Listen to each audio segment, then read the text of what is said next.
are super excited to be here. I don't know if the guys know we're coming, but we're gonna take a sneak peek so we can show you all around. June 26th is our grand opening and we cannot wait.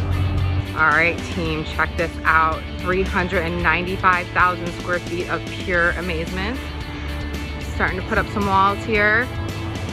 Got some racking systems down the way.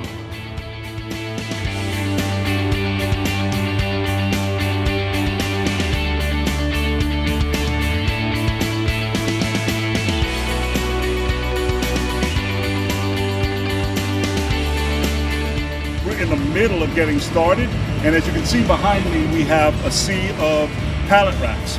These pallet racks are going to have over 3,000 SKUs for us to ship to our West Coast customers. That represents about 85% of our West Coast volume.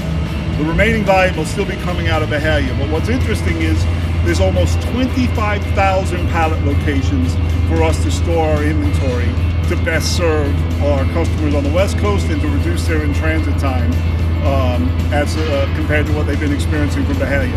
It's going to more than cut their in-transit time in half.